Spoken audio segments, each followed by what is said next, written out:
Hello everyone, and welcome to this Piano Talk. I'm Scott Foglesong. It is my pleasure to speak to you about what I like to call the Elder Pianists, and that is pianists who were born in the 19th century and who were trained by 19th century pianists and composers, but who lived into the recording era and left us documents of their art. Now, in most cases, we're hearing them in very early recordings, and those weren't particularly kind to the piano. But they're a lot better than relying on those reproducing piano rolls, which are so notoriously inaccurate. And of course, they're way better than no recordings at all. Now, most of these pianists studied with either Liszt or Leschetizsky, who were the reigning piano teachers of the later century. In some cases, they might have studied with their students. But in all cases, they help to bring forward those traditions that were passed on by those teachers. Now, there are others, for example, the Russians, who might come from a different tradition altogether. But the ones I'm covering today are mostly Lisztians and Leschetizskians. And the first of those is Ferruccio Busoni. Busoni, who was born in 1866, and he was a student of Carl Czerny, who was himself a student of Liszt's.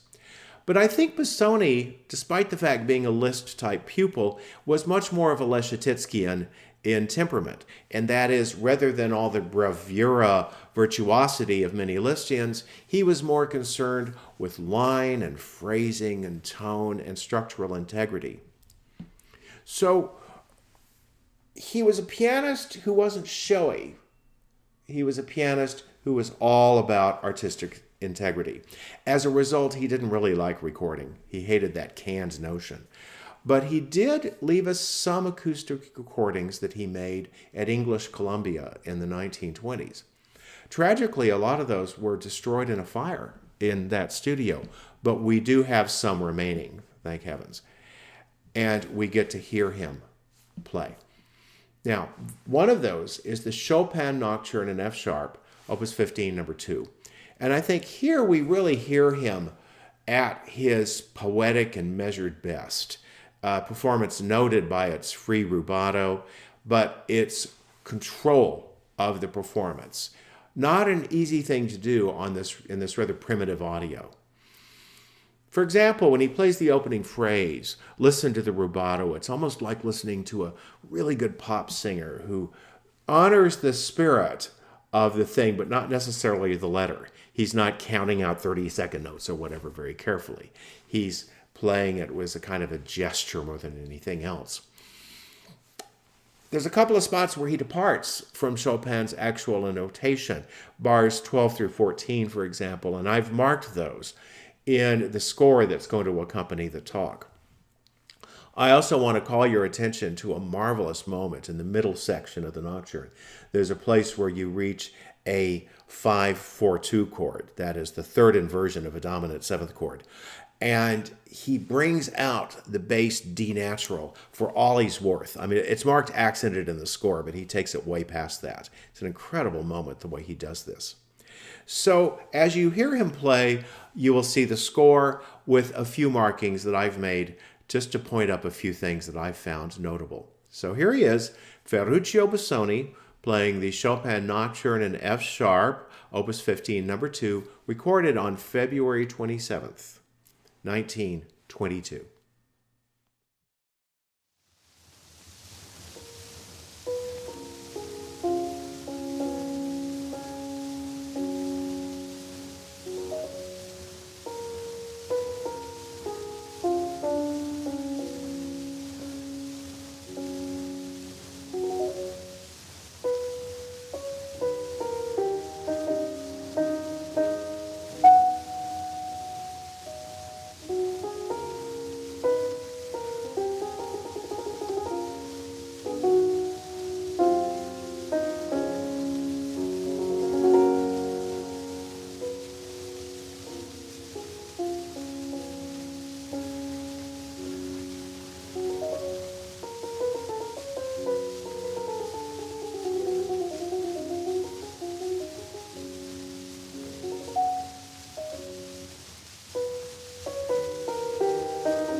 Busoni's slightly older colleague, Moriz Rosenthal, born 1862, provides quite a contrast. His teachers included a Chopin student, Carl Czerny, and he also studied with Raphael Josephi and finally with Liszt. Now, Rosenthal is best remembered, I think, for two attributes. First is his just astounding technical command over the piano, and the second was his biting and witty wit, his quips, and some of them absolutely devastating. All of us have our little favorite, Rosenthal quotes. My particular is when Rosenthal heard that the Beethoven pianist Arthur Schnabel had been denied admission to the army to serve in World War I. And Rosenthal heard about it and he just kind of shrugged and said, "Well, what did you expect? No fingers." It's wonderful, wonderful. He left us quite a few good recordings, and one of these is the A-flat major Chopin waltz, the one we often call the 2/4 waltz. And this was actually made at Abbey Road Studios in London in 1934. And I think the first thing you'll notice about this performance is how modern it sounds. It's really pretty free of the usual quoted romantic habits like breaking the hands, you don't play hands together, or adding octaves to things or so on. And I think particular interest is when Rosenthal takes the repeat of the first passage, which is an octave higher in the right hand. He really brings a wonderfully impish quality to it. He makes it a character change as much as a register change. He also has very comfortable delays getting to some downbeats. He takes long upbeats to things like that. And in the second episode, he takes very free rhythm. This is all 19th century practice. There's a little surprise at the end of it, and that's that he actually muffs some of the left-hand octaves, which I find a little surprising given his reputation as a technician. But we always have to remember, though, that in those days, if something went wrong on a recording, you basically had to retake the whole thing. No magnetic tape, you're going direct to disc, and so you recorded the 4-minute or some odd length of the thing, and there was no way to nip and tuck anything. So typically a lot of pianists would just leave little goofs on the record. It didn't really matter so much. And then there's also a fantastic lead-in to the big final paragraph of the waltz. And I'm going to mark the spot, but I'm going to leave that for you as a surprise. So here we have Moriz Rosenthal here in 1934, recording the Chopin 2/4 waltz in A-flat major, Opus 42.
Now, on to Ignaz Friedman, who is a little bit younger than either Busoni or Rosenthal. He was born in 1882.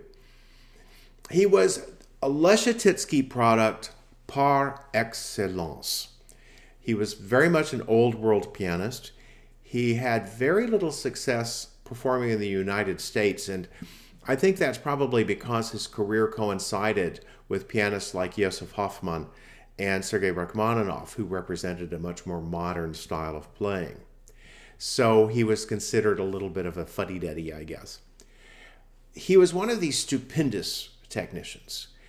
He's right up there with Godowsky in terms of his just technical command over the instrument. And throughout his discographic record, which is pretty small, but throughout it, you have these performances of just jaw-dropping wizardry. So you listen to him play some of these things and you wonder, how did you do that? You know, how do you make this, your body do this? But he was never a technocrat for its own sake, ever. For him, technique was always subservient to the musical message. Line, tone, phrasing, all of that. It's technique in the service of art. So I've chosen a recording of Liszt's transcription of Schubert's song, Hark, Hark, the Lark, for our Friedman piece. One reason I chose it is many of you might be familiar with Leopold Godowsky's 1914 recording of this particular piece. It's a remarkable document. It's immaculate in its finish, carefully worked out. There's just not a hair out of place on it. It's extraordinary. But whereas the Godowsky recording does seem a little too dry, a little too fussed up, a little too primped and made up and so on, Friedman's recording of it is warm, lyrical, much freer, and so on. Perhaps I can put it one way, is that whereas Godowsky is all about playing the piano, Friedman is all about playing the music. Okay, maybe Friedman doesn't get all the little repeated chords exactly right, and Godowsky, of course, never misses them. But it doesn't matter, because the overall effect is absolutely magical. So I'm not putting any markings in the score here. I'll just let you discover this for yourself. Ignaz Friedman playing the Liszt transcription of Schubert's Hark, Hark, the Lark, recording made in the 1920s.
I'm concluding with the most elder of the elder pianists, a Frenchman named Francis Planté. And he was born in, get this, 1839. Yes, you heard me right, 1839. He played duos with Franz Liszt. He heard Chopin play. He is the pianist whose recorded legacy reaches farthest back, really to almost the beginnings of the whole long line of Romantic pianists. He made recordings in the 1920s, so he was older man at that point, much more so. And you can judge from those, he was a pianist of tremendous verve and energy, nowhere near like the kind of limp poet that we sometimes associate with, 19th century piano playing. If anything, frankly, I think he's a little stiff. And that might be age talking too. But the fact of the matter is, he doesn't sound at all like a 19th century pianist. He sounds like a rather robust modern pianist. Just to add to the amazement of having recordings from him, we even have a sound film of him playing. It's a bit of the Chopin Etude in C major, Opus 10, number 7. And the source of this is a 1999 DVD that's called The Art of Piano. And so I'm going to finish with this video of Francis Planté playing the piano on film for you like this. And just remember, this is somebody who was born in 1839. Wow. Here we go.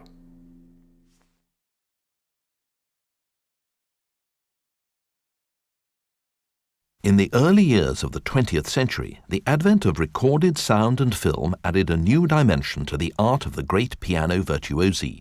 For the first time, it became possible to capture the intimate atmosphere of a salon performance and present it to a wider public.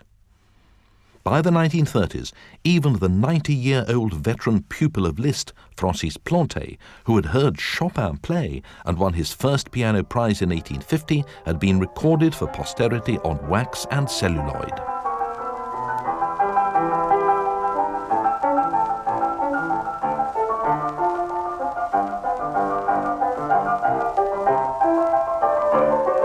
These films now serve as a window into a lost age of performance, where personality, improvisation, and a sense of harmonic structure were at least as important to performers as technical precision. Many more pianists who were born in the 19th century left us recordings. Consider Vladimir Pachman, for example. All of them are worth exploring as a window into this older world, and also for the insights they can bring to the performance practices that were expected by piano composers such as Schumann or Liszt or Chopin. Tons of them out there, lots of stuff to explore. So thank you for allowing me to share the art of some of these wonderful pianists with you. And happy listening.